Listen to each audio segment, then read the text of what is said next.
前年9月咧喺佐敦嘅文匯街咧發生咗一單咧突發嘅事故喎，一條鹹水供水管咧突然間爆裂啊，巨量嘅水柱衝出馬路，咁啊猛烈咁衝擊啦。附近好多停泊喺嗰度嘅私家車啦，同時亦都殃及啦樓上單位嘅冷氣機啦。事故咧導致咧多達咧4部嘅私家車咧嚴重嘅損毀，而且附近咧一個單位咧嘅3部冷氣機咧亦都完全報銷，估計咧損失幾十萬嘅港紙啊！咁啊，苦主叫苦連天啦。咁遇到呢啲突如其來天降橫禍，究竟咧保險公司會唔會賠先？又點樣可以咧追討呢個賠償呢？開始前立即訂閱我哋嘅 channel， 再撳埋個鈴鈴，第一時間咧就可以睇到我哋嘅新片噶啦。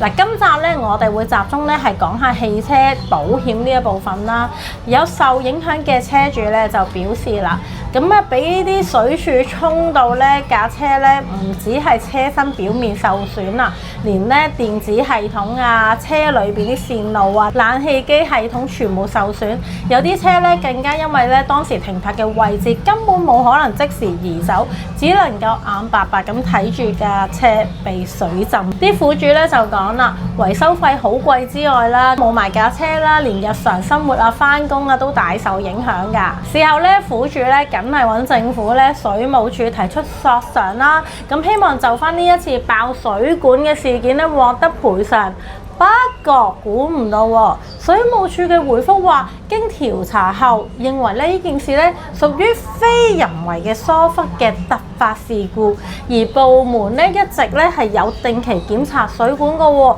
已經採取咗合理嘅風險措施管理啦，因此咧係不獲賠償嘅。咁啊，署方同時咧指出啦，呢類型嘅事件咧被定為咧係天災啦、意外啦，並唔符合咧現行嘅索償嘅機制。即係話你問唔到政府賠啦，咁問題就嚟啦，政府唔賠，車保會唔會賠嘅先？嗱，香港嘅汽車保險條例咧，只係需要咧買第三者保險，但係咧唔係需要你買全保嘅。咁好多車主都誤解啦保險嘅範圍，以為咧買咗3保咧就安枕無憂喎。但係咧真相咧係法律強制買第三者保險，只係保別人嘅，唔係保自己嘅。水浸摩打壞咗，梗係唔賠啦，你架車嚟㗎嘛。大樹砸毀咗你架車頂，梗係唔賠啦，你架車嚟啫嘛。水浸導致咧電路報廢咧，都唔會賠㗎，因為咧3保咧梗係覆蓋咧第三者嘅人身傷亡同埋財物損失，你自己架車自己負責，自己承擔啦。對於天災咧，只有咧綜合嘅汽車保險，我哋叫全保啦，先能夠咧係可以保護你架車嘅。咁佢涵蓋咧3大嘅核心嘅保障。嗱，車自己本身嘅車位嘅賠償啦，如果水浸整到個摩打啦、玻璃爆裂啦、俾啲異物砸到你架車啦，都可以賠償嘅。當然啦，係要扣翻你自己嘅墊底費啦。仲有啦，緊急支援嘅服務啦，黑雨咧有拖車嘅索償啦，法律嘅支援啦。若果咧因為車輛咧泡水咧引致咧有第2次事故咧，即係漏電傷人啦，保險公司咧有埋咧法律團隊嘅支援，等你咧唔使孤軍作戰嘅。但係咧喺呢度咧要俾一個特別嘅提醒大家，全保咧都唔等於萬能。若果咧你明知你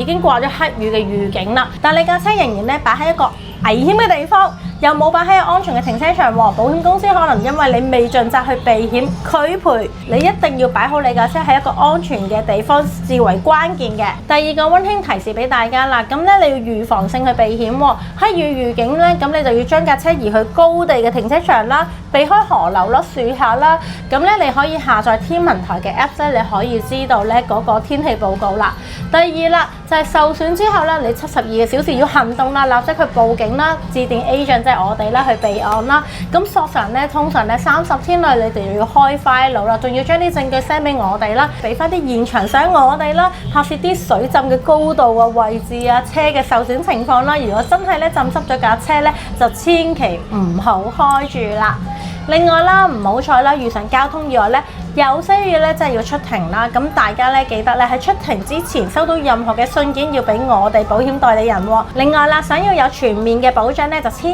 祈唔好自己咧去承擔呢個責任喎，交俾保險公司，佢哋有法律嘅專業嘅顧問話你知要點做嘅。